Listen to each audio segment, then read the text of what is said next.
Last time on Square Roots, Kiryu gets hung out to dry, thrown in the slammer, and sprays bullets on the highway. Meanwhile, the one female character with agency in this game is unceremoniously killed off because of course she is. Also, Kiryu explores opportunities in male modeling.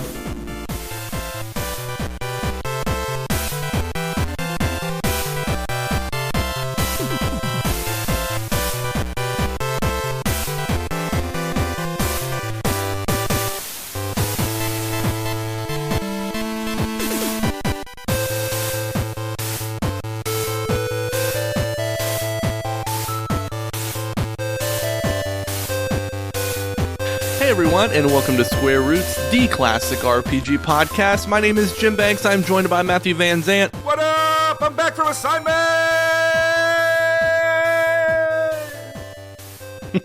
John Jingu Brandon. Jingu? I have many moles on my face, but not one in the direct center. And Vanessa. I'm Vanessa. And this is a podcast where we play and talk about your favorite classic RPGs, one chonkerino at a time. That's a good intro, right, guys? Yeah. I think so. That was Congratulations great. on my good intro. You Very did it, good Jim. job. Yeah. You explained what the podcast is.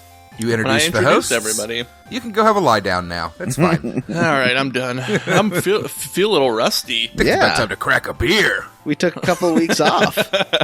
Yeah, we all got the post-holiday doldrums. Yeah. And plus, I haven't played this game in like 2 weeks, so I don't remember what happened anymore. You know, you don't remember the stupid ending? I do remember the stupid ending. So, gang, now that you've all played Yakuza, did I miss out? And you know I what? think you I'm going to did. ask Vanessa, because Vanessa and I Yeah. have the closest taste, I think, in video games. Matt, you did Oh. not miss out. Oh, good. That was a real roller coaster. Yeah, it's okay. It's Yakuza. All right, good to know. It's another John Choice TM. I mean, it's Stop choosing funny, things. I think I will. Taking away your right to choose, but it doesn't really have what I look for in a video game, No.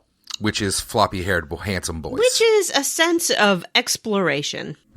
Yes. And you can explore Kamurocho. It's very small, and also I already did in Yakuza 0. Or Judgment, or any of the other Yakuza games. Yes, it's all the same. Yeah. Have you guys played Judgment? I almost bought that the other day. It's on sale, but it's on Yeah. sale for like $45 Canadian, I think. I'm in the same boat with Control and something else. I was eyeballing on the PlayStation Store yesterday and still $40. Really want to play it, but gonna wait for it to hit $20. Control is good, but I'd let the price come down a little bit. Yeah. Yeah. I mean, I Yeah. am. I'm a cheap bastard when it comes to video games. I think that's totally okay. Before we really get into Yakuza and its finale, as is the last Yakuza episode, how about we level up? What? Okay. Jonathan, would you like to be the first I would love to level to up? be the first to level up. Lay it on us, John.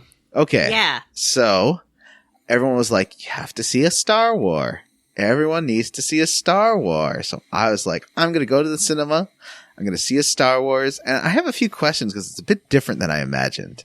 And I promise this won't be super spoily. Question 1. You promise it will be super spoiling? It will not. Why did they spend the first hour asking what a Jellicle cat was? And kind of explaining it, but not. That's a great question.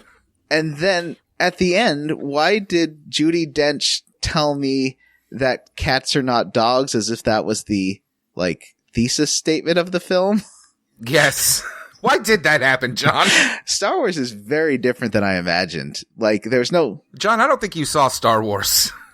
Well, what you have to remember is that Star Wars is a deep lore movie. So, this is the end of the new trilogy, but really the end of a sequence of 8 films. And so, 8? Which one are you omitting? I'm saying that this one is the end of the sequence of 8. That it's the 9th. There were a preceding 8 films. Okay, so you weren't just like pretending Phantom Menace did not exist. That was a weird way to phrase that. I do pretend that Phantom Menace does not exist, but that's not what I was doing here. Dude, really? Is that the one that you pretend doesn't exist and not Attack of the Clones, the worst movie ever made? Attack of the Clones is also bad, as is I watch Revenge Jar Jar of step the in Sith. poop all day long to not listen to fucking Hayden Christensen talk about fucking sand. I'm still standing by my episode 3 is the worst one stance. You're not wrong there. Hey, John. Yeah. I think you didn't see A Star War. Wait, what did I see then? I think you saw a movie that I also saw called Cats. Oh, that explains how everyone was cats. I want you to stop, take a deep breath, close your eyes, and search your memories. Okay. Wait, Matthew, were you blind when you were born? Can you see in the dark? All right, let's bit over. John, I saw the weirdest movie I've ever seen a couple of days ago. It was called Cats. I don't understand what happened. It. I fucking adored it. It was the best movie of the year. Honestly, I think it's the most fun I had in the theater this year was watching that dumb movie. It's not good, but I loved it. It's not good. No, do not go into this. It's a hell of a good time. Yes. Why do they spend the first hour talking about what a jellicle cat is, but somehow fail to ever actually explain that? Very confused. Why does it end with a poem about how they're not dogs? Because it's based on a book of poetry by T.S. Eliot. Yes. I know why. Why? Tell me. It's because jellicles can and jellicles do. Jellicles can and jellicles do. Jellicles can and jellicles do. Jellicles can and jellicles do. Jellicles can and jellicles do. Is jellicle supposed to be like angelical, like they're... Jellicle Are they cats. dead? Jellicle songs for Are jellicle the cats. jellicle cats Jellicle dead songs cats? for jellicle cats. And the one cat that gets... Jellicle cats. The one cat that gets chosen for the jellicle ball is the one that gets reincarnated? I don't think they're dead, but yeah, I think basically going to the heavy side layer seems to be like reincarnation, and then they can like choose their best life.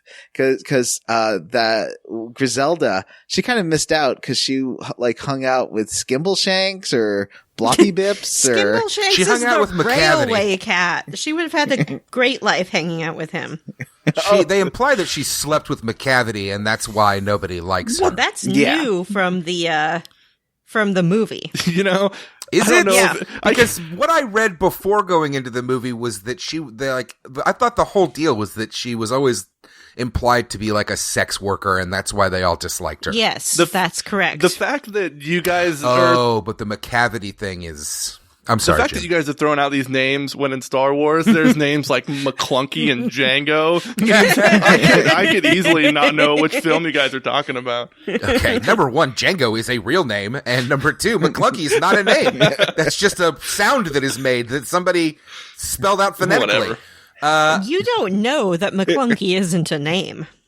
Can we talk about how every time Idris Elba is on screen, at the end of his scene, he vanishes in a puff of smoke, and there's always a... he always makes a different exclamation. It could Except be like, one time, meow. there's a whispered McCavity. We all laughed so hard. I don't think my audience was quite as into that aspect of it. Yeah. I think my audience was 90% women. It was a Friday night. It was I took my mother to see it. I was the only person in the theater laughing.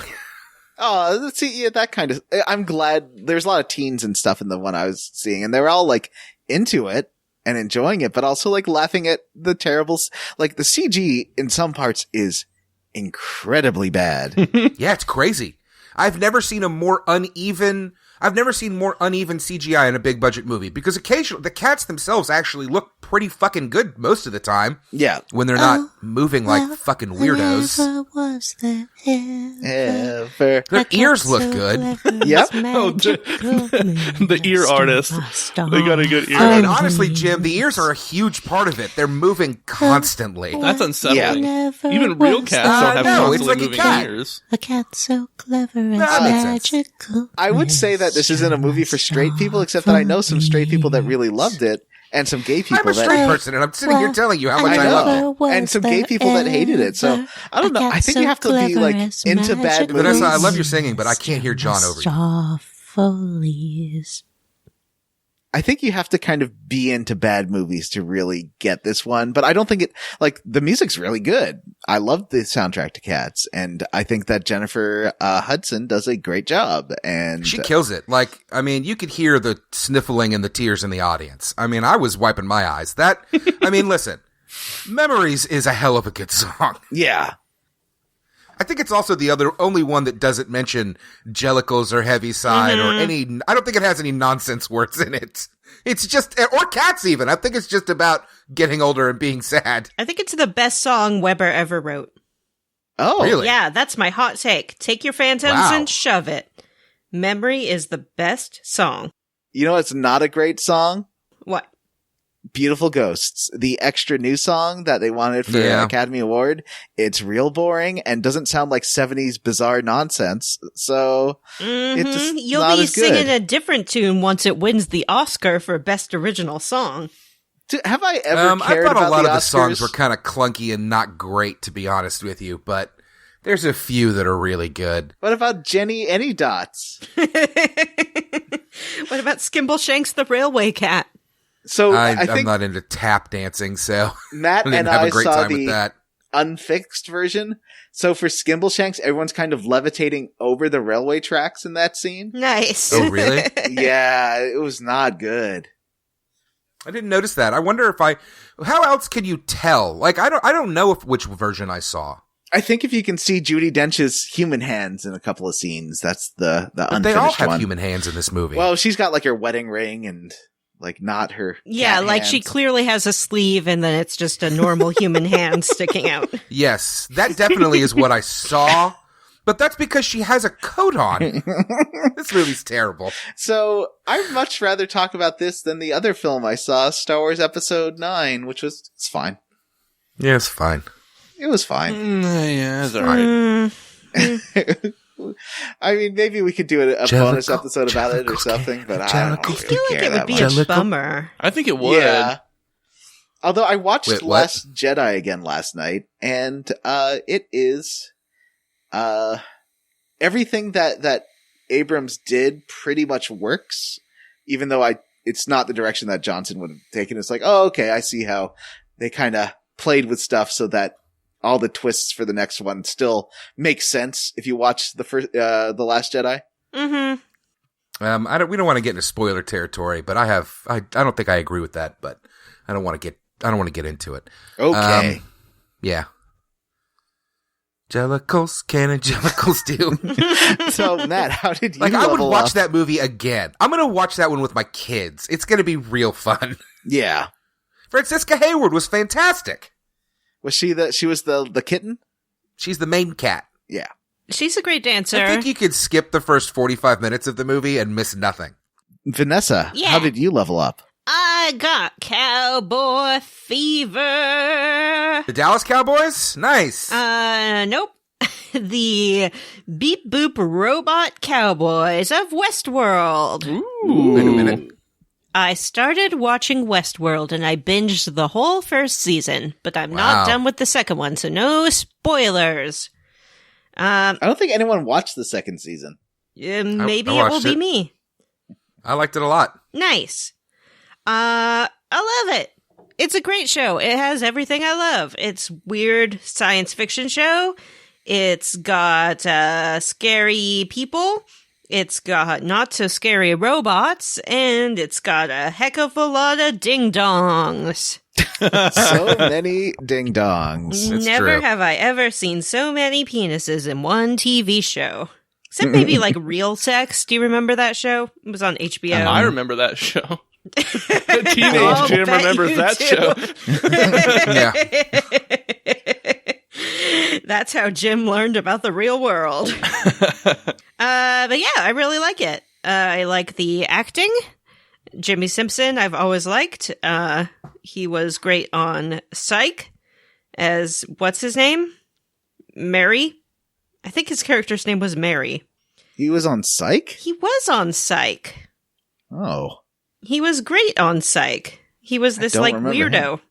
Oh. He was a heckin' weirdo. He was a reoccurring character. And his name was Mary. And who else is good in it? Tandy Newton, Rachel Evan Woods. Jeffrey Wright. He's great. Ed Harris is always great, but it's fun to see him in a role that you don't really see him in a lot. I feel like it's meatier than a lot of his roles. He tends to take the sort of narrator role in a lot of things. James Marsden is also in it. James Marsden is perfectly cast. He is. Like, is kind of the ignorant, handsome man. Yeah, just sort of the generic hero. Yeah. Like, he's literally supposed to be the generic hero. And he's great. And, high recommend of that show. I had heard, I guess, sort of mixed things about it, and I don't know why, because I love it. It is Fallout 4, in that the design of the institute that most of these people work in looks exactly like the institute from Fallout 4. I sent the group chat some side-by-sides. Mm-hmm. And I was shocked. Yeah, Fallout 4 came out first. It did come out first. I wonder if the imagery was used in the original Westworld movie. Yeah, I don't know because I haven't seen it. Definitely. I have, but I saw it 20 years ago and I don't remember the details. I saw it like 4 or 5 years ago. And I remember like it didn't have that kind of wet white thing I remember lots of more circuitry and silly faces like when you took off the robot. But did it have that like circle thing that they're like built in? You know, I don't remember. I don't want to definitively state. I think we're comfortable saying that Westworld just ripped off Fallout. Yeah. Either the images, well, they're both sort of takes on the Apple stores and the iPhones and that kind of what we consider to be future aesthetic now, which is very minimal, very white, very clean. But, really heavy imagery similarities. So that was interesting. Listeners, if you know what both of those images are based off of, write in. squarerootspodcast@gmail.com. When did people start making robots out of milk? We want to know. Oh, I guess Alien, right? Now that you mention it. Oh, there was. Yeah. The yeah. robot in Alien had milky blood. He sure was made out of milk. We solved it. That's very unsettling, the milk blood. I still want to see Jim finish Alien Isolation. Oh, man, I'm scared to finish that game. I only got like a couple hours into it, and I got too scared. It was fun watching him play. I really liked that game, but I couldn't get too far into it. I really love Jim's technique, which is to run around in frantic circles, just hoping something will change. I would panic. It didn't seem to really help with the aliens, but, it probably felt good. I remember watching him run around for like 45 minutes in the same loop, being like, where's the exit? Where do I go? Where do I go? It's confusing. It was good TV. So yeah, that's how I leveled up. I also saw Star Wars. So, Jim, how did you level up? Well, I also saw Star Wars, but I'm not going to talk about that. I saw the movie What else is there to say other than I saw the movie Uncut Gems starring Adam Sandler. And you had a crazy hot take. Did I? Yeah, you said it was good. Oh, yeah, I know. I'm the only one who thinks that, I think. But yeah, it was good. I don't think it was, people are describing it as this super stressful movie, and it definitely is, because it's a Safdie Brothers movie, but I didn't think it was quite as stressful as Good Time. It was stressful in a different way. In this movie, people are constantly yelling at each other. And I saw this movie at an Alamo Draft House, and they must have cranked the volume way up because it was maybe one of the loudest movies I've ever seen in a movie theater.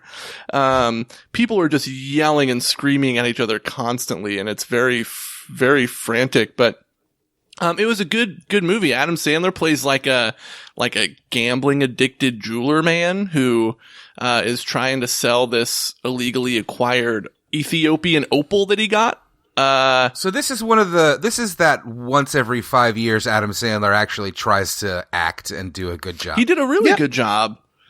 I mean, when he does well. He's made several really good movies. Yeah, he nailed it, man. He's fun to watch, and he like fully inhabits this character. Like, it doesn't seem like Adam Sandler playing a character. It seemed like you're watching this Howard Ratner jeweler guy get into all these scrapes. But it was a good movie, and I recommend it if you like anxiety-inducing cinema, which you might not. Don't. It's a good movie, but I won't say that it's particularly fun to watch, if that makes any sense. Yeah, that does make sense. Yeah, it's one of those movies that like you're not gonna watch like once every couple weeks. Maybe once a year you'll pop in a Good Time or an Uncut Gems if you want to feel like you still like, you know, if you want to get your blood pressure up. But it's a good movie, and I recommend it. And I think Sandler should win the Oscar for it. I think he's that good in it. They'll never give an Oscar to Adam Sandler. They should, because he is really good in the movie. They'll never give an Oscar to Adam Sandler. He was very good in Punch Drunk Love, which is one of my favorite films. That's a really good movie. Yeah. And this movie is kind of this, like, in all Adam Sandler's characters, you feel like he's just a hair's breadth away from going into full-on rage and beating somebody up. And he's the same way in this movie, where he goes from like a jolly kind of stressed out guy to like punching someone in the head. And it's really good. It's a good actor. Anyways, is that everybody? Oh no, Matthew. Matt. He made us wait for him for last. Well, I've been on assignment low these last several weeks. And it was a very important assignment. What was that assignment, you say? Solving the crime of a century. My own murder! What? It was a dark and stormy night. The dame walked in with legs attached to her body. She offered me a case I couldn't turn down. A body was found in the river with a familiar face. My own. Before I knew it, I was caught up in a whirlwind of murder, Russian spies, and a plot to destroy our very way of life. That's right, a plot to destroy square roots. The culprit? The victim, one and the same. I accuse you, Jim Banks. It was me. Jim, why? All right, well, now that I have your confession, I would have got away with it too if it weren't for you meddling scooters. Hey, I've been off for a few weeks, and it's been nice. It's been nice to relax and not play a game I didn't want to play, and spend some time with the family and whatnot. I'll be back in a couple of weeks for Knights of the Old Republic 2, which I'm really excited to start. But as for me, I hate to say it, but everything I did, everybody kind of talked about. So you'll be back in 1 week. I went and saw the new Star Wars. It was hardcore meh. I went and saw Cats. It was hardcore phenomenal. I did not see Uncut Gems. Mm-hmm. I've been playing a game called Pillars of Eternity. Ooh, is that good? It's very old school, like tabletop RPG-ish. I'm not sure that I love the whole like class that I picked. I went with like a paladin, and now I'm kind of thinking about starting it back over as like a rogue. I always prefer being a rogue. I've been playing Jedi Fallen Order. It is not great, but it's good enough that I'm still playing it. It's okay. It's like Uncharted Jedi.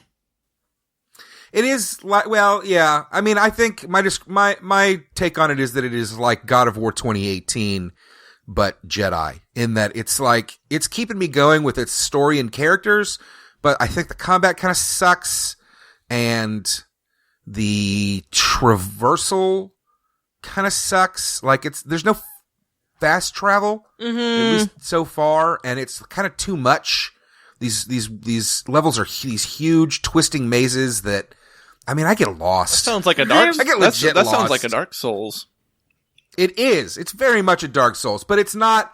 Like I said, it's not. I don't think it's trying to ape Dark Souls as much as it's trying to ape the games that have been aping Dark Souls, which is why I said that it's more like God of War. They're large Anyway, levels, but they're linear. So it's not like an open world game. Yeah, it's weird, and they are linear, but you do open up shortcuts. It'll send you off like to the leftward path, and you'll go down it and spend a half hour wall running and killing monsters, and then you'll circle back around to pretty much where you started, and you'll open a door, and it's like, oh, now you don't have to go through that loop. You can just pass through the door the next time you come this way. But I'm kind of like, but what if I don't want to come back this way? I don't but we'll talk about that more when we do it for Instant Classic. I forgot we were going to do that. I better stop sharing my takes. Oh. I hope everybody had a good Christmas. John, Vanessa, Jim? Yeah. Anybody get any cool gaming related Christmas stuff?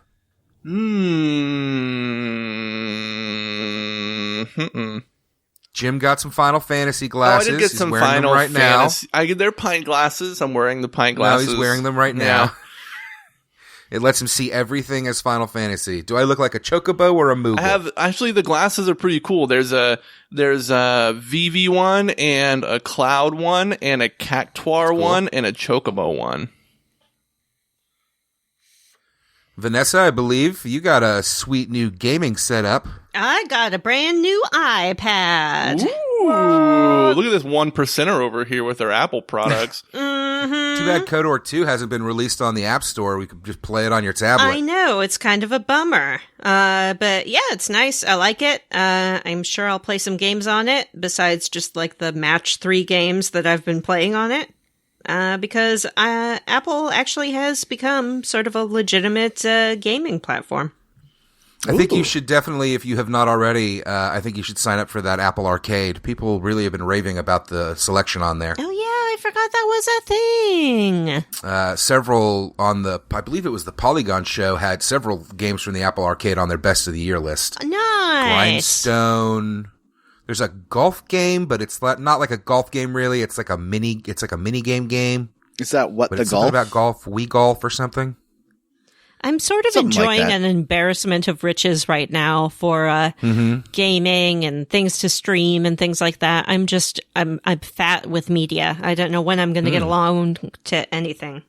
That's cool. What about you, John? Did you anything you want to share? I bought myself Dishonored because it was on sale 1 and 2. That's awesome. Yay! Hey, So I will try those on easy because I am very bad at stealth. We mentioned this last week as kind of a one-off, but the patrons did buy me a copy of PUBG on PC, so that Jonathan and I can try to stream that a little bit maybe, because he's really bad at it. And I mean, I'm going to be really bad at it too, because I'm not used to keyboards. I'm You used to could use controllers. your Xbox controller if you wanted. I mean, I think that we can talk about. I don't think that's a good idea, though. Isn't the mouse much more accurate than? Yeah, but I feel like you have to be. If you're good with a controller, you might as well play with a controller. If you're bad at mouse and keyboard, you're going to be worse than you would be if you're good with controller. But I feel like maybe I just need to practice, and then I'll get the try hang it of out it. and see what you like. Matthew, I don't think a mouse is going to put you over the edge and make you competitive.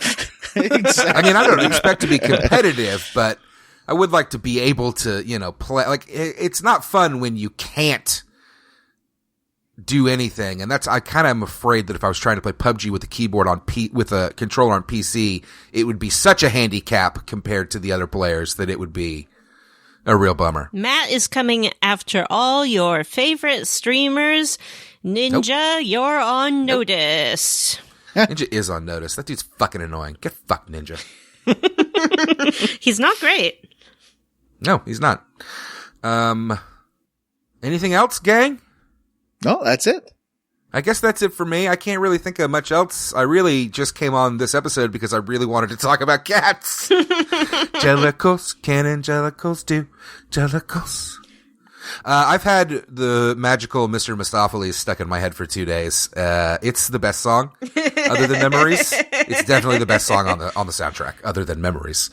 Memories isn't worth mentioning because it's so goddamn good that it's in another league. It's in a league of its own. I love for the overture that they use like the original 70s synth kind of sound to it, like for the opening 2 minutes of the movie. Like it has this just really bad 70s synthesizer that I love. God, the CGI is so bad. In like one scene, you'll have like really detailed rendered fur and whiskers and ears, and then in the same scene, like the worst thing you've ever seen, like Judi Dench's hand sticking out of his sleeve. Anyway, just remember that they are cats. They are not dogs. As Cats are not dogs. theater lover who experienced cats at a very young age, I am delighted that a whole new generation is being exposed to the majesty that is Cats the musical. Yeah. I mean, I'm definitely going to watch it with my kids when it comes out on Prime or HBO or Netflix, whoever gets it. I'm going to watch it. Free. Yeah. No, I'm not paying for it again. I already paid for it once. My whole thing was I took my mom. It was kind of her Christmas present. I took her out to dinner first, and then I took her to see Cats, and that was like $100 experience. So Cats getting no more money out of me. Anyway, you guys are all ready to go and talk about Yakuza, a game I didn't play, so I'm going to bid you all adieu. Farewell, It was good to Matt. see Matthew, you. glad I went to the trouble of separating some patrons out for you to read. Guess we'll just It was good guess to we'll see you, just Jim. It handle that was when we good to get see you, there. John. It was good to see your picture, Vanessa. It was good to see you, listeners. McCavity! Wow! Well, looks like McCavity's got another one. Oh, the part where Skimbleshanks pirouettes up into the air and then dissolves like Thanos snapped him. Just, I just turned to my friend. I was like, "What? What?" Skimbleshanks. In the musical version, there's not this whole subplot of McCavity kidnapping people. They Oh. just sort of announce that he's bad, and he does take Deuteronomy, but then the magical cat just gets him back. Okay. There's not like a whole thing. Bustopher Jones is not skin and bones. In fact, he's remarkably wide. That, I think, was my least favorite part of the musical. Yeah, I heard it has a lot of fat, shamey jokes. Sure does. Well, both him and Jenny Any Dots. She's a Gumby Jenny? cat. She is a Gumby cat. How was he say? I have a Gumby cat in mind. What was that? Her name is Jenny Any Dots. That was a dog saying hello to my mom. Ah. Dogs are 'Cause- not cats. Yes, dogs are not cats. All right, shall we move on to the rap sheet? Yeah.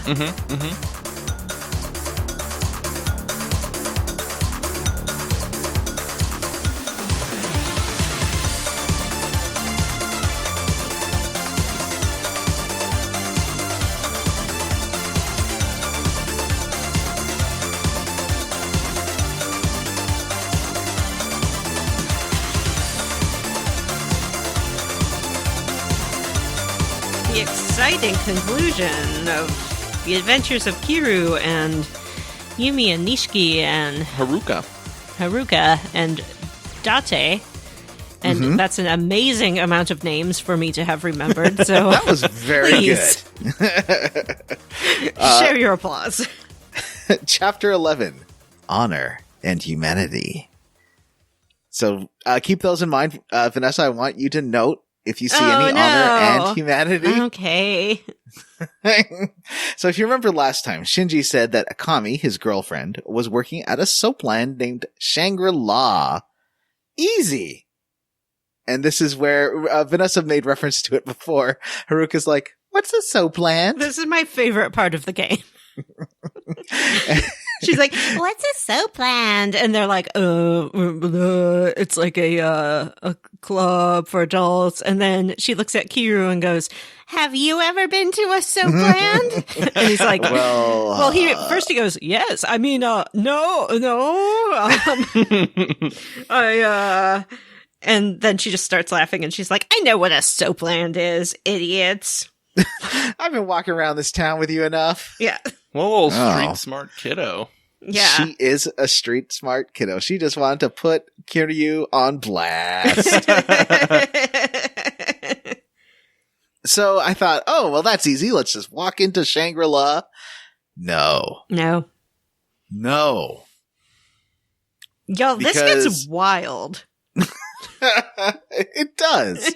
'Cause you need to get a special pass. And someone says, go talk to Shinmei at Shine. 'Cause she's got a pass, I guess. And so we go over there and she says, well, I'd give you that, but I really need my passport first. So if you go get me that, then I'll totally give you my Shangri-La pass. There's a lot of this. This in passport business keeps coming up in this game. Yeah, and it seems to be kind of related to the stuff that they allude to earlier. I like that there's sort of, you don't get the entire, it's not neatly wrapped up and there's threads that seem to go to other places. I think that's actually a nice narrative bit. It's a lot of world building. Not everything revolves around Kiryu. Yes. Except for the chatter on the street. Yeah, which weirdly does always revolve around what he is doing, where he is going, what he's looking for. Hey, did you hear about that soapland? Oh, yeah. The dog has a monkey butt. I tried to get as much off of it as I could. The dog has a monkey butt? Oh, he's not talking about the game. Gotcha. I thought you were talking about, like, the dog from the game that just vanished. Whatever happened to that Pepper. dog? Yeah, I thought, oh god, they do talk about that dog at the end of, I forgot to put it in the notes, but let's just talk about it now because we will forget if we don't. At the end, Kiryu's like, oh, let's just let the dog go because, he knows this neighborhood well. That's not responsible pet ownership. It sure is not. They were taking care of and feeding this dog. Letting the dog go is the worst idea. Yeah.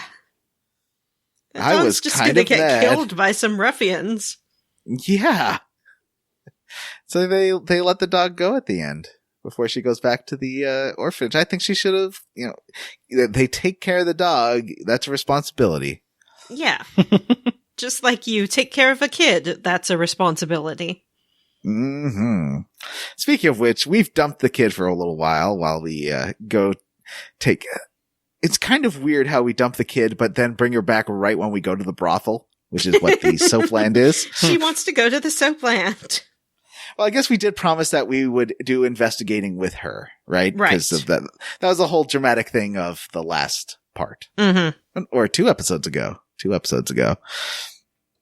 So, we go to, so Shinmei's like, go to this other club called Jewel, ask Ayaka about the forger, and she'll see if she can get that passport. And you do that, and Ayaka's like, forger? What? I don't know any forgers. Mama, do you know any forgers? Mama's like,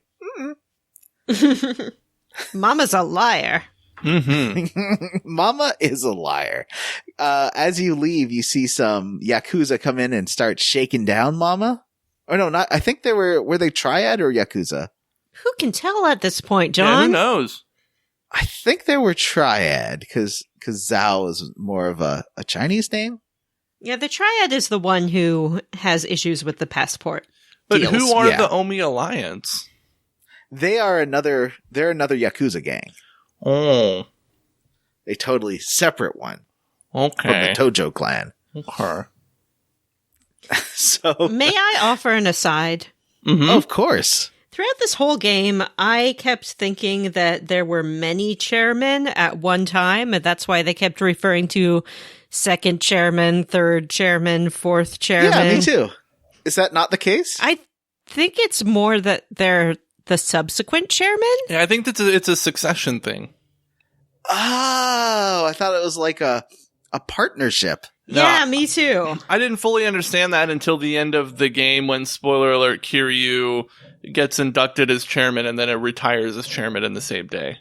Wow, jumping ahead. Yeah. Cut that out. Spoiler alert.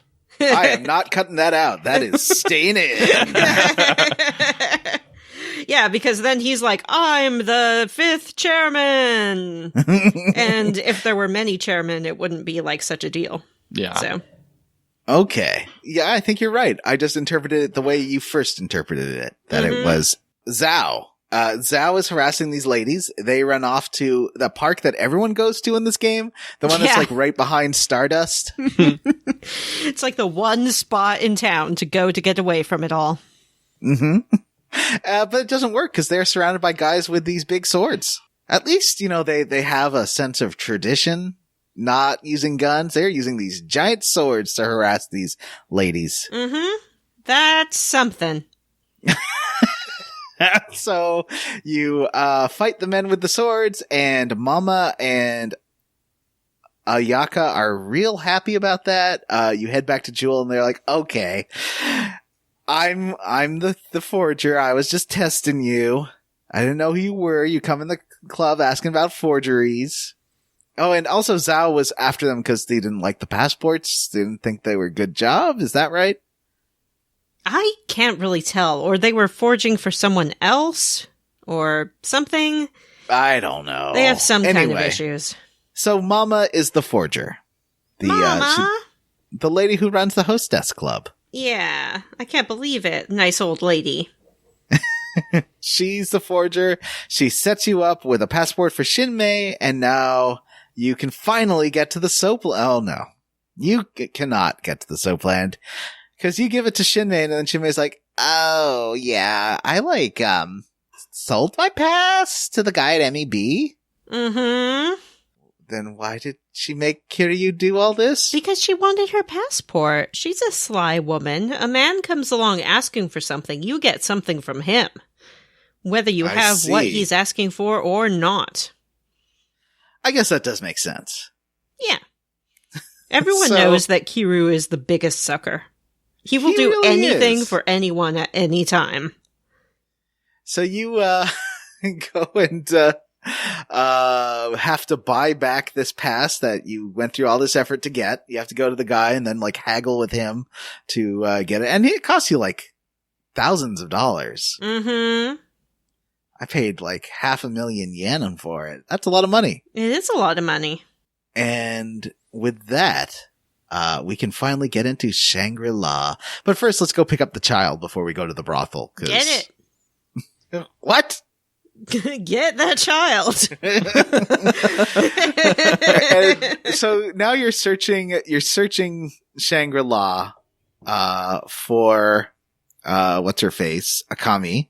Mm-hmm. And, before you do that, there's also an optional scene. Did any of you do this where you go with Majima to fight some Yakuza that are after you? It's just this No. weird side thing. It's you get another Majima. Majima everywhere. Yeah. It's pretty great. Did you do that, Jim? I don't- The fight. think so. You just randomly go to looks like a wharf from Shenmue and fight people for 5 minutes, and Majima's fighting with you. It's very weird. Doesn't sound Majima's so familiar. great. He's your best friend. He is your best friend. So And- you go to the brothel. I mean, the soap land. Mm-hmm. And we find this lady right away. Well, yeah. She's up on the 4th floor. Mm-hmm. Everyone's like, you can't bring your child in here. And Kiri's like, yeah, I can. He says it's take your daughter to work day.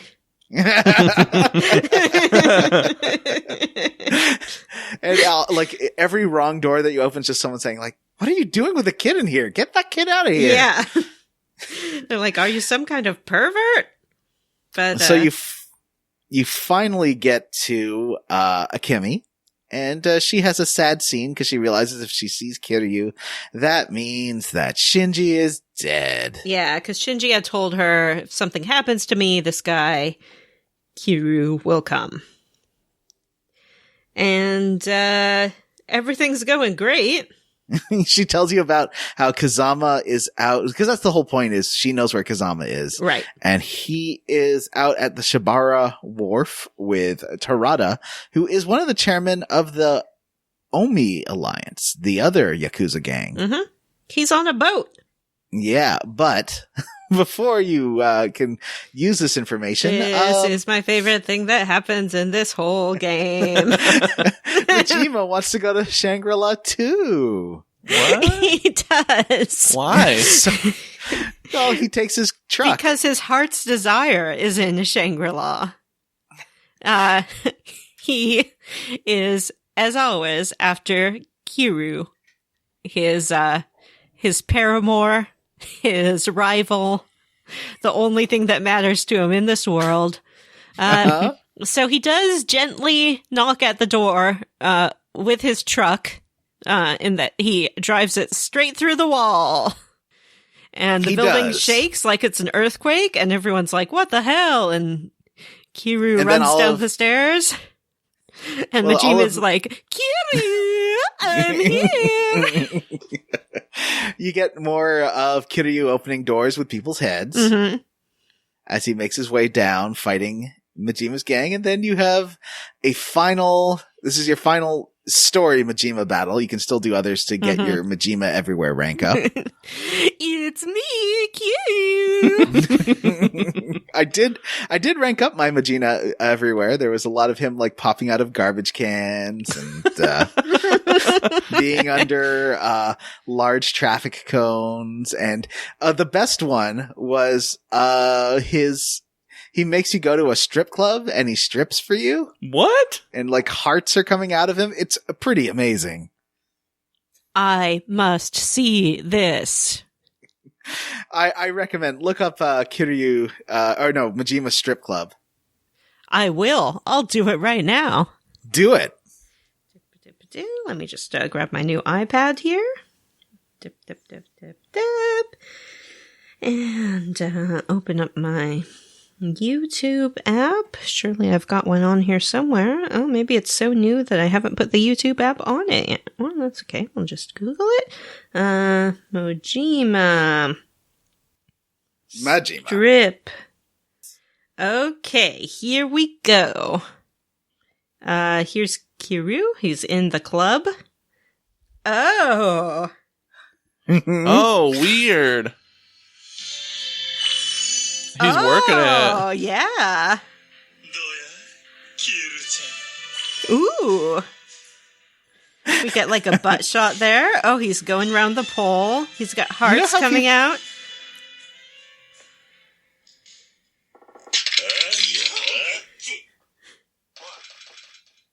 He moves beautifully. He has grace and elegance.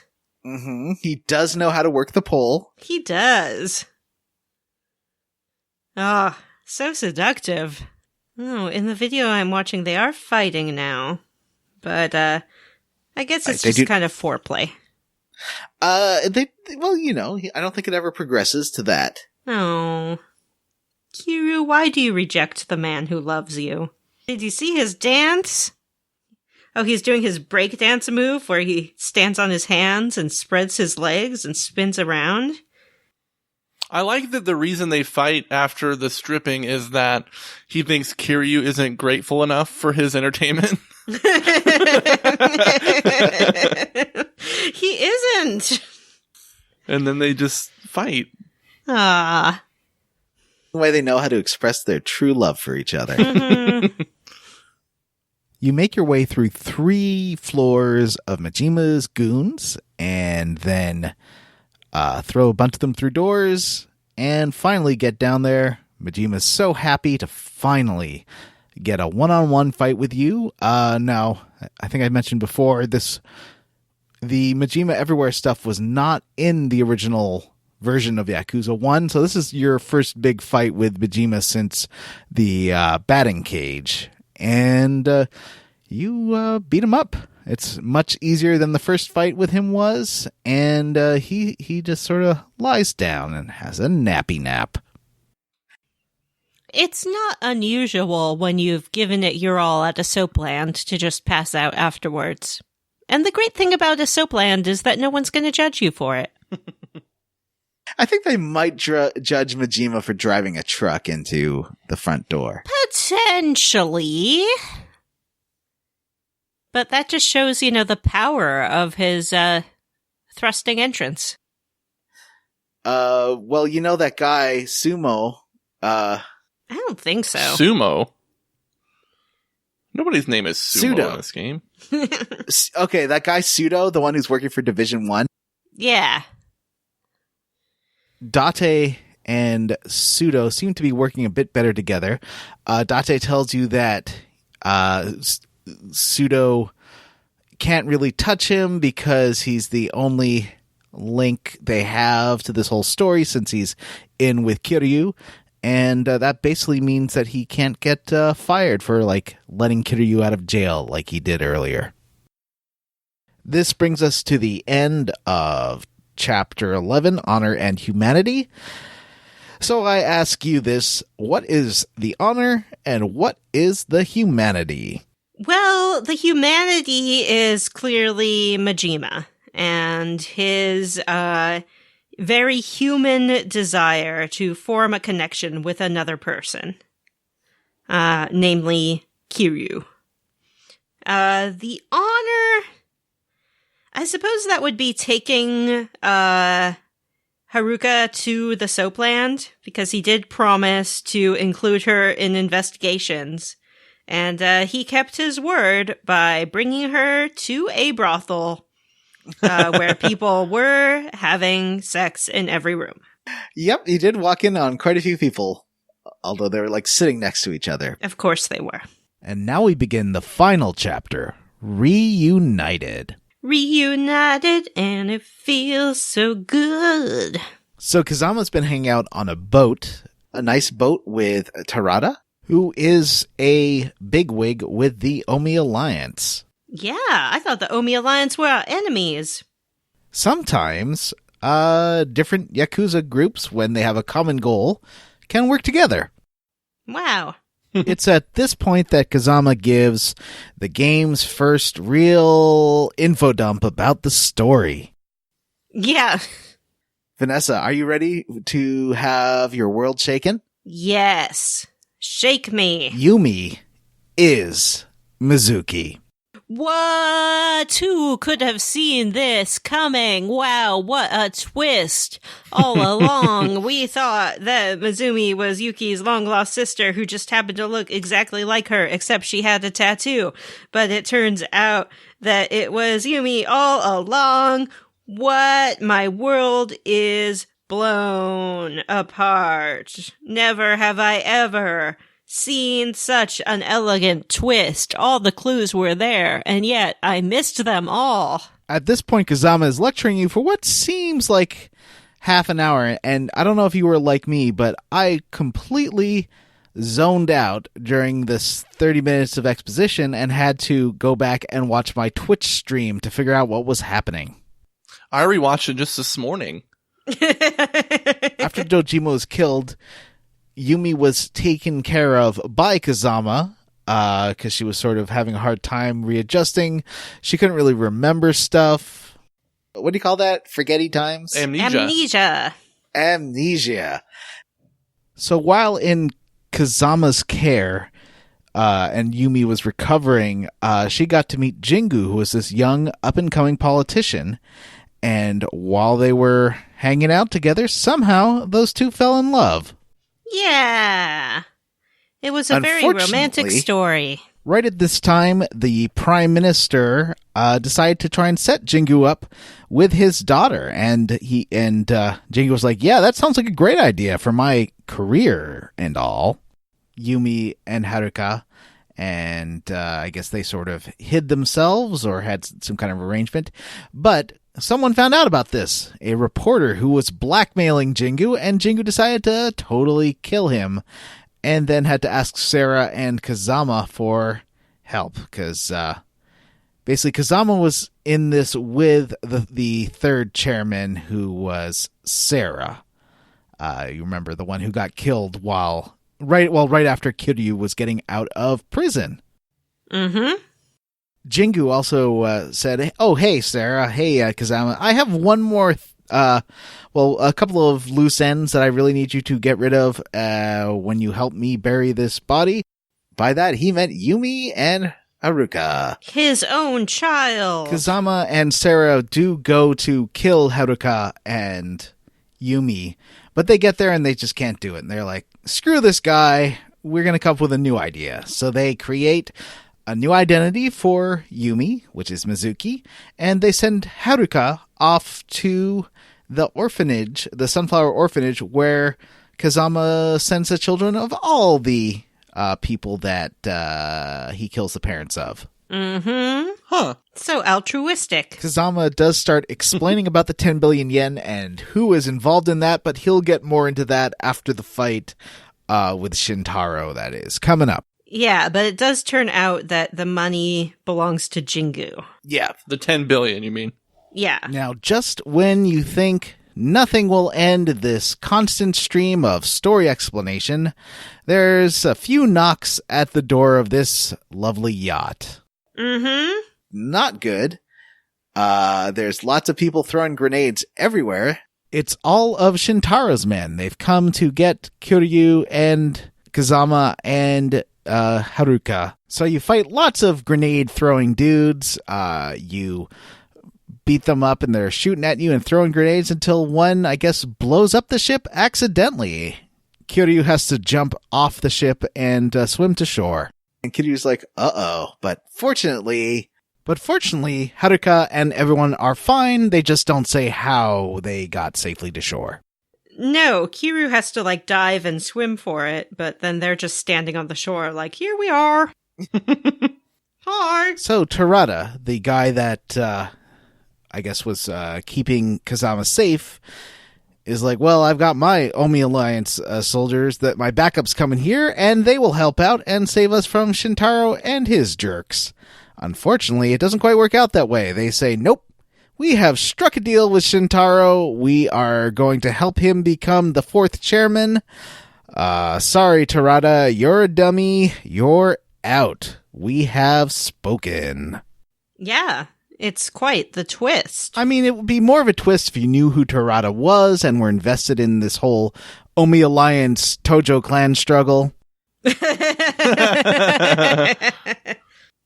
But yeah, really no one cares. And they're like, yeah, we knew that you would not go with this politician guy, and he's promised us women and money and power.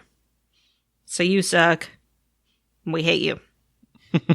So then you get to finally fight Shimano. You might remember Shimano from the Funeral of Fists, where he was quite a difficult boss, or the guy who I guess was happy that Nishiki was turning evil.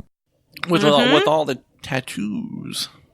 Unlike at the Funeral of Fists, I found this time Shimano was pretty easy. I was always using the purple kind, the what's that called? Brawler kind, because it was really fast and easy to dodge. And this time I could weave out of the way now that I've unlocked most of the moves for the purple kind. what style did you use with him? Same. Mm-hmm. He's fast on his feet. Lightning McStreet.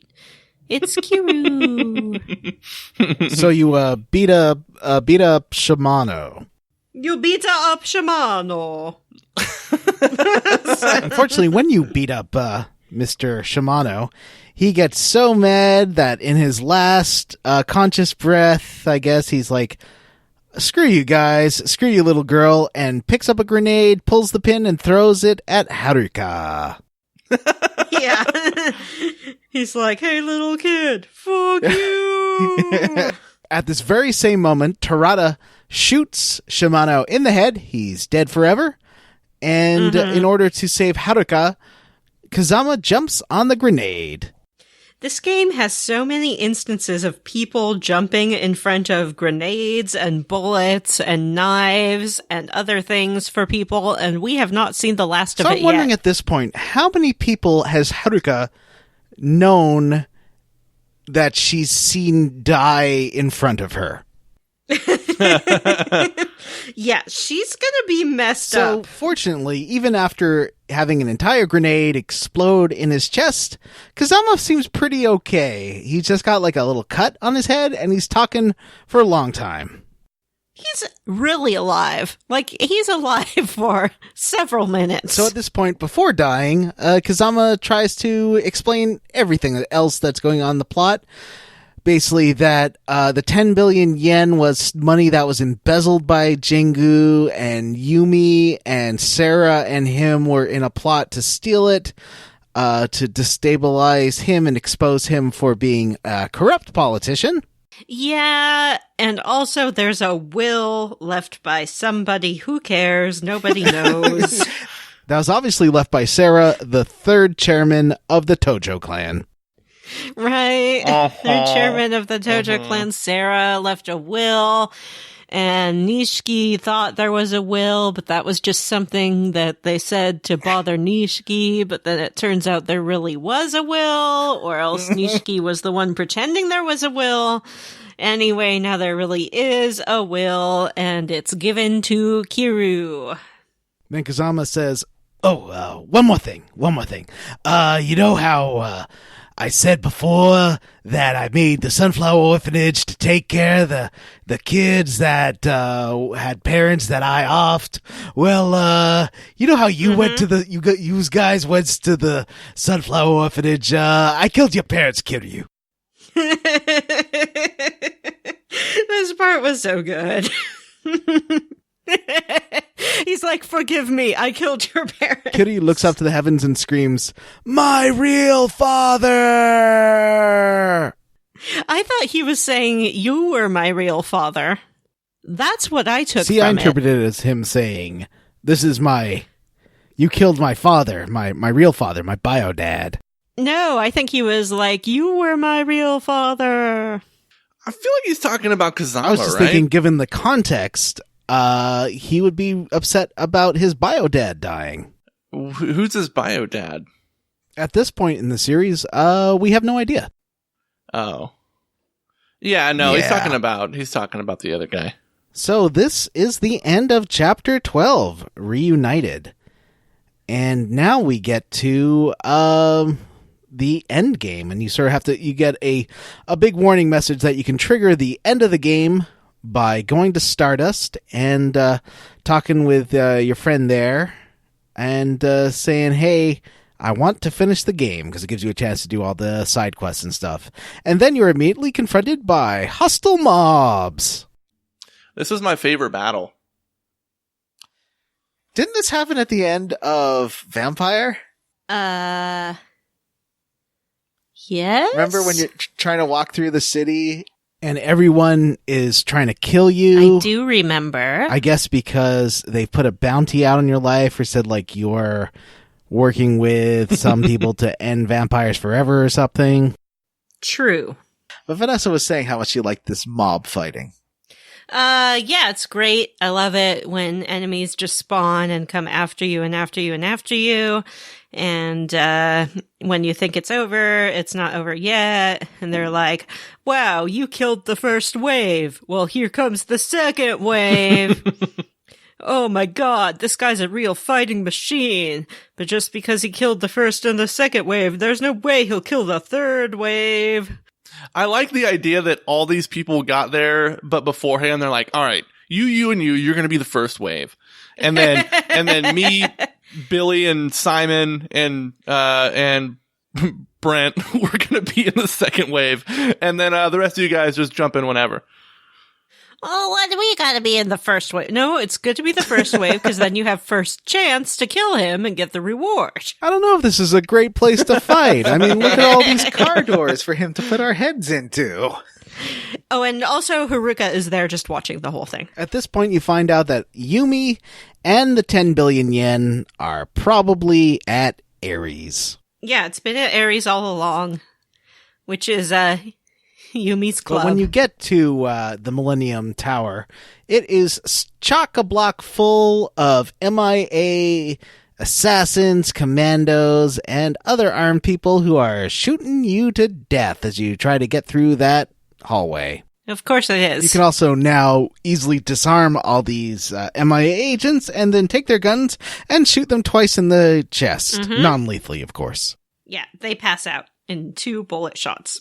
So you get into the elevator, go up to the top floor with Haruka's code, and then Haruka and Yumi reunite for the first time as mother and daughter. Finally! She gets to say, "I love you, Mommy." But hold on a sec. I thought reunited would mean Yumi and Haruka, but I guess reunited is referring to Kiryu and Kazama? Yeah, the reunited was with his real father. So this touching scene of mother and daughter acknowledging each other for who they truly are is unfortunately interrupted by Jingu in his dumb helicopter.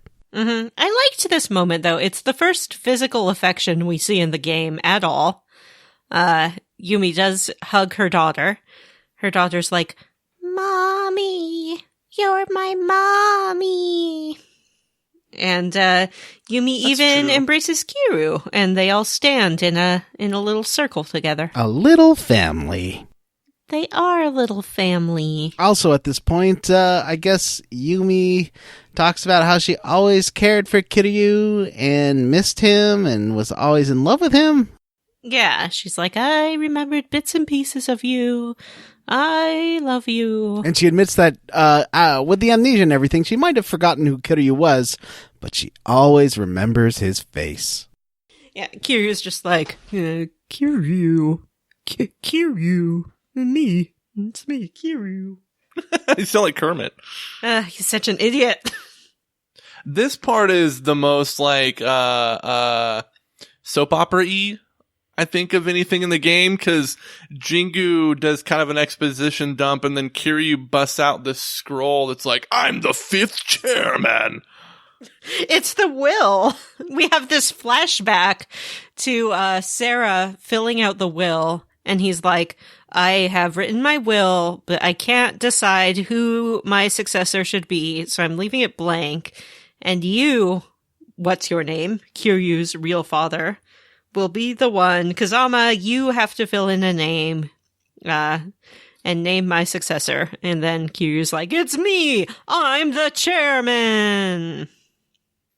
And they're just like, "We don't care." Yeah. What does that have to do with him? He's a politician. Yeah. They're not Yakuza. They were going to get rid of this clan anyway. And also they don't care. At this point, Jingu, who is sitting in a helicopter, is seeing Yumi and Kiryu and Haruka and basically is like, "You guys suck. I'm just going to end stuff here myself," and points his gun right at Haruka, his own daughter. And Kiryu's like, nope. He jumps in front of the bullet and gets shot.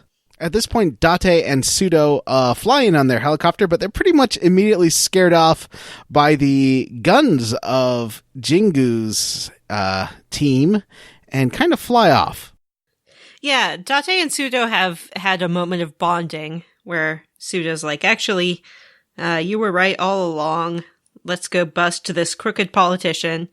They get in their helicopter. Their helicopter is immediately shot down. Oh, and they fly over and they're like, "Hey, politician guy, we have all the proof." And he's like, "No, you don't," and shoots it down. "You have no evidence." Yeah, because they're like, "You're under arrest." And he's like, "No, I'm not. You're under arrest." And at this point, I guess, Yumi reveals what is in her briefcase that she's been carrying around. It is not the 10 billion yen. It is, in fact, a bomb. Which does make sense, because once you actually see the 10 billion yen, that's a lot of bills. It is a lot of bills. It would not fit in the briefcase or in the locket, which was my theory. Although the locket is the thing that provides access to the money. Yes. So Yumi reveals that she has a bomb, and she has her finger on the trigger, and she's like, "I'm going to blow up all the money." And then she uses that to get her and Haruka to safety. And then Kiryu can fight unencumbered. It's a pretty long fight sequence. Especially I think the hardest fight in the game is Jingu with the two commandos, because like once you defeat them, they come back once more. Like it looks like they was revived from the dead. This weird zombie. Yeah. They're like, we're back. So I used a lot of my healing items trying to get through this crap. It was really frustrating. But I had to, at least had just enough, like I had just enough to do the last fight after this. Cause yeah, this is hard. Yes, this is the penultimate battle. So you beat up Jingu and his commandos. Date does not land. I guess the helicopter's been too badly, broken by the bullets. Damaged, I guess is the word. So you just leave Jingu like passed out on the floor, as Kiryu is wont to do, even though he hasn't learned his lesson about this yet. Like No. maybe you should tie people up or something. Or shoot them in the head to make sure that they're dead. Well, he's not a murderer. He seems to think that everyone has his sense of honor, and that once you lose a fight, you just kind of acquiesce to have lost the fight.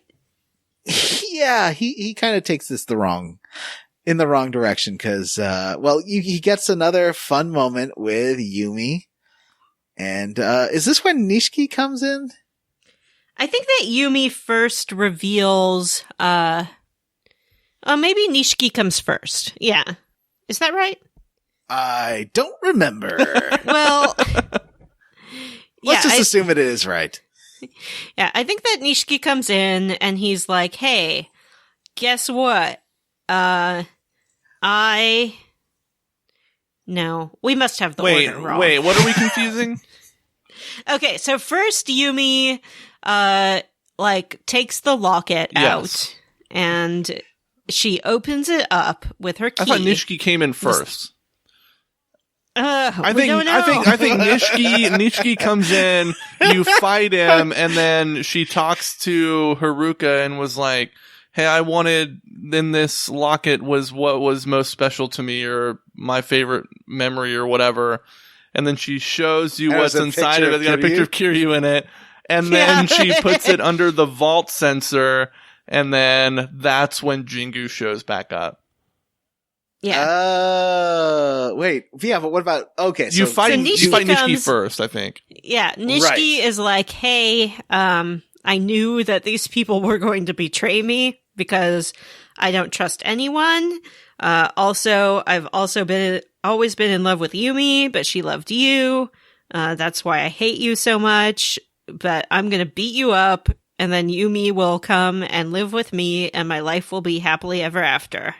Did that work out? No, Kiryu beats him up. Mm-hmm. And we finally get our match between the dragon and the koi. Because Kiryu takes his shirt off. We see his faded dragon tattoo. We see the bright koi tattoo. But it doesn't matter how bright the koi is. He loses. He does. This is another really long... Actually, I seem to remember... I could be wrong. In the PS2 version, you fight Nishiki, and then the thing with the money happens, and then you fight Nishiki again, and they got rid of the second Nishiki fight for this version. Whatever interesting. happens to Nishiki, I'm assuming he dies. I assume he crawls in with the money. Oh, I must have missed that. Oh, that's right, he does. He makes like a noble sacrifice, doesn't he? Yeah. So once the vault is open, it's like this, comically large pile of money. And Yumi puts the bomb on it, and she's like, no one can have this money. I'm going to blow it up. Mm-hmm. Then come the politician. Mm-hmm. Again. Uh-huh. He shoot her in the tum-tum. He does shoot her in the tum-tum. Mm-hmm, right in the tummy. Well, he's going to shoot Kiryu, and then Haruka jumps in front of Kiryu, and then... Haruka does? Yeah, and then Yumi jumps in front of Haruka. That's the first triple jump we've got. It's the first triple jump. So then she's shot. The politician guy runs into the vault and he's like, my money, ah, hee, hee, hee, hee, hee. And that's when Nishiki gets up and he goes into the vault too, and he shoots the bomb. Right.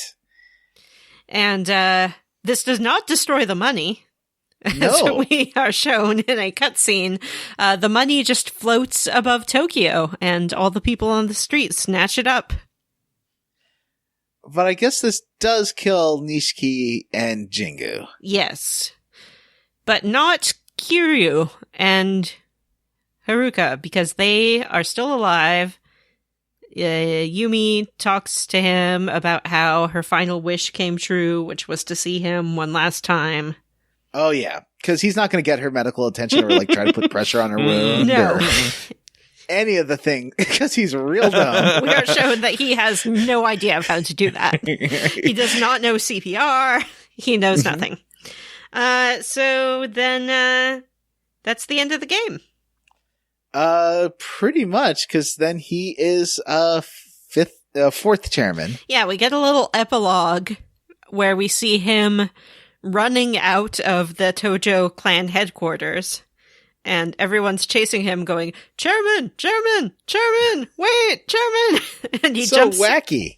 He jumps into a car with Date, and he's like, let's get out of here! And Date's like, I can't believe you. Step on it. You did the ceremony to become chairman and to retire on the same day. And he's like, yeah, but I gave the chairmanship to someone else. And then this car is speeding up behind them. Which is always a bad sign. Right. But then it pulls up next to him. And in the back seat is the new chairman. Who John likes to call Sumo. Oh, Wait, No. who is this guy? What's his name? No, I was mixing up Pseudo and Oh, Who's okay. this guy? This is Terada, who was the one from the Omi Alliance that got betrayed by his own clan. Okay, but what's the Omi Alliance again? It's Okay, there's two Yakuza gangs in Kamurocho. Tojo and There's Omi, right? Yeah, Okay. and he was the leader, one of the leaders of the Omi Alliance, but got betrayed, and now he is the leader of the Tojo clan because Kiryu passed it on to Why would him. Kiryu trust this man who was an Omi Alliance man? Because his fake daddy trusted him. All right. Duh. Look, he's a good choice. It's like when a corporation chooses the, head of another large corporation to run them. It's like, oh, we're going to bring in this guy who ran Fox Studios to run Universal Pictures because he knows how to do it. Oh, sure. So this guy he was has such a good CEO that he lost all of his employees Yeah. in the last company he ran. Yeah. I don't know about this, but at least he is a better boss than Kiryu. Yeah, because Kiryu is an idiot. That is the final revelation from Yakuza. Yeah, and I do like that he immediately rejects what his quote-unquote real father wanted for him and for the Tojo clan. Which was him to become a leader. Yeah, he's just like, screw that, goodbye. Mm-hmm. And he heads off, who knows where, with Haruka, maybe? Yeah. But not the dog. That Where- dog gets kicked out of the car, thrown on the curb. Yeah, Kiryu goes to meet Haruka where they first met, I guess, which is just like a busy street, and Haruka's just standing there. And she turns and smiles. The end. Third worst dog fate ever. And what were the other two? Please refresh our listeners' memories. No. I'm trying to. I know that. So Fallout was the worst one, where Yes. I killed the dog. But I thought there was another one too, where something bad happens to a dog. Is it that you just left the dog in the wasteland? I didn't know. My dog is fine. I took the dog on the final mission. At some point, I lost track of him, but he's fine. I feel like there's another dog tragedy that happened afterwards, but I can't remember. Is that in... What was the other 2 games we played in between? It was Breath of the Dragon? Breath of Fire Breath of Fire. and Suikoden Yeah, and Vampire. and Vampire. Is there a dog in Vampire? No. I don't think All right. so. There's Listeners, Beckett. if you can remember the second worst thing that happened to a dog, let me know, because I feel like I mentioned something, and I can't remember what it was. But back to this game. So that's it. That's the end of Yakuza Kiwami, or 1. Same ending, pretty much. Yakuza! Thanks for taking this journey with us, everyone. Yes, it was. I had fun. I think I got it gets like trying to play through this quickly. Like the first time I finished Yakuza 1 took me like 6 months, and then it didn't feel quite so repetitive. But I also didn't know who anyone was, and that's a problem too. I guess it's time to share our thoughts about this game. Well, before that, is there any side quests you want to mention? Oh. Any final side quests, Jim? Did we ever talk about the like bump and pay guys?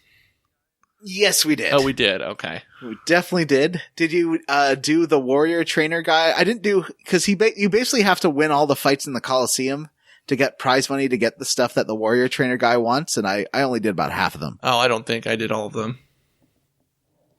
But it sucks because you need, like, basically you have to max out Majima everywhere and that guy in order to get all the red dragon moves. Because they're the only ways to unlock those. So I didn't do that. There was some more, I did do some more of that, racing. The racing side quest, but I never got good enough parts to beat the first guy you have to beat to try and find a new president of the slot car racing club. I did a couple more.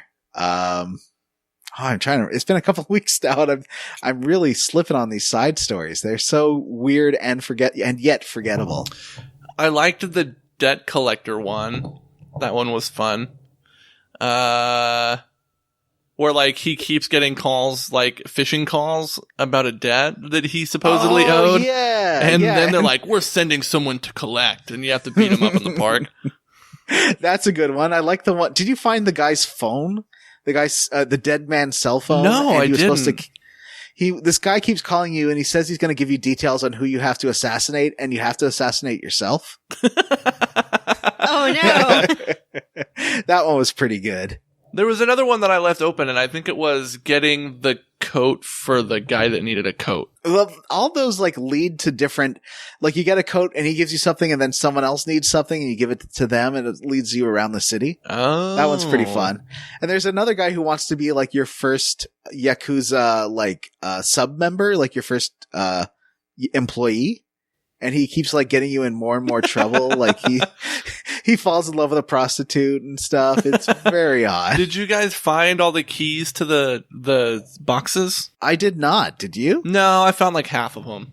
We are not completionists. It's super This is easy not to miss them, and they're in the most random places. Like they're just laying on a sidewalk somewhere.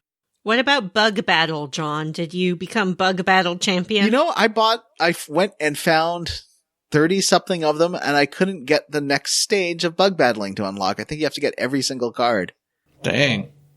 I was a little upset because I wanted to see how this ended. This amazing bug battle. Like there was a kid who was like making other kids cry with the bug battling game, and he was too good. And he was at the arcade by Theater Square, and I went there and like kicked his ass to like teach him a lesson. He's like, oh, what's the lesson? That people with the best cards win? He's like, no, the lesson is that win or lose, this game is about having fun and making friends. It's not about winning or losing. Oh, sort of like this podcast. Yeah, exactly. We're having fun and making friends. Yeah. Mini games. I mean, I played more Bug Battler and I played some slot car racing and I modified my slot cars. But I still couldn't win. And I was like, all right, Yakuza, I've given you like 30 hours. It's time for you to go to bed. That's fair.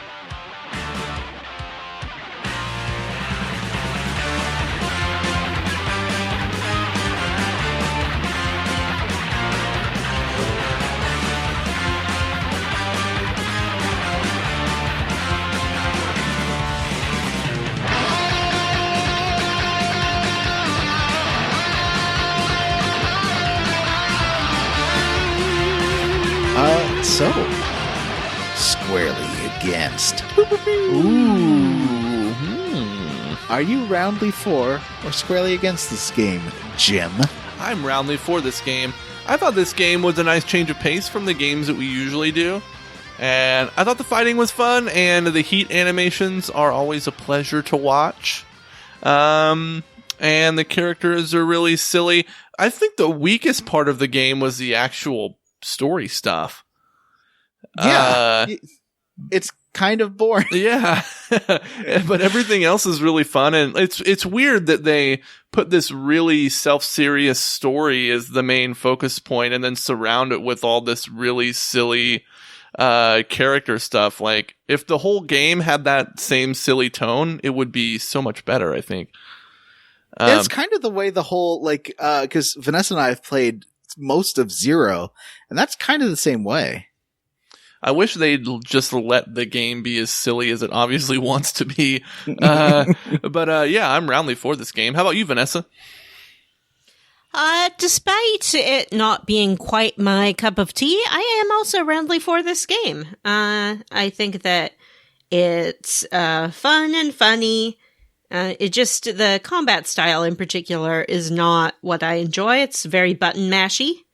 But if you're looking for a game that is, sort of a mix between a brawler and a RPG, Yakuza is the perfect game for you.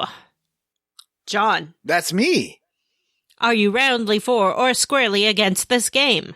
I am roundly for this game. I mean, it was my suggestion. I have finished it before, on the PS2, and it's just a lot of fun. I do think that it gets a little dry, but I really like how dumb Kiryu is. I love the silly side quests. I like Haruka. I think she's a fun character. She is. Yeah, I did like her gag about the soap land. That was pretty clever. Yakuza 2 has way more about Date than this one. Good. Date's like an enjoyable character. He is. He's got some depth. Yeah. He has some intelligence. A daughter that he's barely pays attention to. Yeah. A family that walked hooker out on daughter. him after Kiryu ruined his life. That is also true. So why, how that informant came back last episode? I thought this was leading to something. It does not. I thought that was going somewhere. Nope. But yeah, I really like the combat system. I think it's got some depth to it. I don't like that it takes, basically the combat's way better at the end of the game because you've unlocked way more moves and it's way more fun and easier to dodge and counter, and it's just less like grinding and using, health items if you're good by the end. I think the combat starts off not great and gets better. Yeah. Yeah. But yeah, roundly for. So I guess that's a 3 out of 3 roundly for this game. Yeah. Mm-hmm. Are you excited for KOTOR? I am very Yes. much excited for that. We should look at a walkthrough right now and see where we should play Good to. idea. Yeah, I was thinking about that last night, and I can't remember the game well enough to know. I'm going to be a real baby fresh eyes on this one. Oh, you've never tried? Mm-mm. I got to like Alderaan or something. I hope that Jim does his patented evil playthrough where he tries to be evil but doesn't have the heart for it. I'm so excited. So yeah, next time on Square Roots, we'll finish Peragus 2 in Knights of the Old Republic. Which has 2. Yeah, sorry. Which has one of my favorite comedic moments that I can't wait to talk about. Ooh, that's exciting. Mm-hmm. It's where you take control of a droid. I won't talk any more about it, but it's great. I think that's on Peragus 2. And yeah, that's it. Before we go, Jim, what's our Patreon all about? Yeah, what's that all about? Yeah, we have a pretty sweet Patreon, where we offer sweet Patreon bonuses like, access to our revival of Instant Classic, and we have Square Roots Versus episodes where we play and talk about a game. For $5, you can have the ability to vote when we open up voting for our mainline games. What's the last game we did for a vote? Suikoden? Both Suikoden and Yakuza. Oh, was Yakuza a vote? Yeah, because we couldn't figure out what game to do last. Oh, yeah. And Vampire was whenever our we- runner-up in a vote, so... Yeah, that's true. Whenever we get really indecisive about a game that we want to play, we usually just throw a smattering of games on the Patreon and let our listeners decide. So if you want access to all that sweet bonus content, give us a look-see at patreon.com/squarerootspodcast. Also, one of the perks of becoming a patron is on every episode we read off a list of all of our current patrons, which I will actually start us off doing right now. Let's see. We're going to start with Gregory Omerza, Desk, the strongest Yakuza, No Gods, No Masters. Hey, cut that out. Oh, sorry. Vanessa's mom.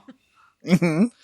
KGG Loth, Space Harrier Everywhere, Joshua Bennett, Hexagon, Armin Hammer, Andy Smith, Sean Arata, Lex Averial, The Phantom Scofflaws of the Opera, Amanda Douglas, Chris Ryan, Eric Garb, Matthew Casterline, That One Guy, Adam Zimmerman, Digimon Rocks, Admit It, Jonathan Ellsworth, Stephen Paget, Paul Bursch, gladly admitting that Digimon rocks, Joseph, Reddit is Harold Lauder, Andy M., Jordan O'Boyle, Knopford, Huxley Iguana, George Brady, Stu Skeel, Vanessa's fourth mom, D. Jethro, Stephen Crock, in loving memory of Sexy Grandma, Jared Collins, Miguel Torres, T. Bumpkins, James Plett, Andy Best, It's a Kiwami, Mario, did it all for the Nookie, Matt Jorgensen, Ryan Miller, David Shook, Devin Sloan, more games with evil playthroughs. Hey, KOTOR 2, right?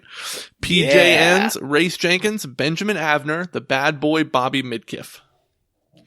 Galendo, Patrick W. Bears, James Hostetler, Jake Dickerson, David Green, The Holiday Armadillo, Nathan Poirot, Randy Pierce, Megan Sullivan, Cowman Mosser, Samu Mitchell, Borch von Glorp IV, Mama's Night, and Daddy's Pain in the Buttocks. Brian Stone, Aaron Bachman, Robert M. Pullum and Howe, Dr. Steve Stone, Robert T., Ross Hartley, Tyler Petty, Justin Ham, Bree Girth, Brian Pitt, Ward Childress, Andrew O., and Alexander Aaron Joke. Little. Joke. Chris Wilder. Hudson Ross. Jokic? Ron Squared. Alex Dullard. Joke. Christian Go. The Mighty Monarch. Jijiki. Everybody Toots. G. Bailey. Heavy Metal Jesus. Cake Ninja. Wash in the Jokic. Wind. Jonathan Lee. Michael Crawford. Jameson. Just Jerry. Mary, Queen of Scoffs. Halloween Candy has turned my mouth into a desert of pain. Sean Gonzalez. Kyle. Fine, say everyone's name. Elisa Noyes Matt. Citrus C. Chris Penyak. Tracy Tanoff. Sean Walsh. Owen Marble. Florian Jonas Kramer. Sty of the Beholder. Vanessa's mom. Wonder Swan. Rusty Kamada. Tom. No reward description. None for no reward. What? Brady A. Berman, Cyril the Wolf, and Cameron Show. And don't forget, since we're starting KOTOR 2 next week, how about you update your names with something a little Star Wars-y to make us chuckle? Yeah, that's a great idea. Please submit your best Star Wars names. I want to see all good Star Wars names. As a reminder, 2020 is the year so twice. We named it twice, and we'll be playing all sequels. There's so many. I think this year might spill into further years because there's so many sequels we have to play. That's true. There's so many we want to play. Wait, we're only I don't playing know. sequels to games that we've played before for the show. Correct. That's the that's Yeah. the gimmick, right? That's the gimmick. Yep. So I don't know how we'll do Persona 4 and Final Fantasy 7 and Final Fantasy X-2 and Fallout And Chrono Cross and Kingdom Oh Hearts god, 2. Chrono Cross, yikes. We've been talking about 7 for since we started this podcast, so we have to do it in 2020. Yeah, for sure. We'll figure it out. And if it doesn't make it into the Year So Twice, we named it twice, we'll do it right after. Sure. Maybe we can Or play the year will be the first 3 years chapter long. of the remake as like a bonus. That counts. Oh, that's a good. Yeah, that sounds good. Yeah, I figured it out. That sounds amazing. Is that actually coming out this year? In March, I have it pre-ordered. Wow. Yeah. That's crazy. All right. So let's continue the outro there. Jim? Sure. All right, everyone. Well, that's it for this episode of Square Roots. If you'd like to send us an email and have it read on the podcast, you can reach us at squarerootspodcast@gmail.com. Come see us at our Facebook group, the Square Roots Podcast Group for smart, cool, very attractive people, or you can tweet at us. We are at Square Roots Pod. Thanks to Vincent Moretto for his metal cover of Receive You, and thanks to Esseph for his chip tune cover of Rouge of Love. Don't forget to rate, review, and subscribe on iTunes or wherever you listen to podcasts and has some kind of rating button. All right, for Square Roots, I am Jim Banks. I am Johnny Brandon. And I'm Vanessa. Bye.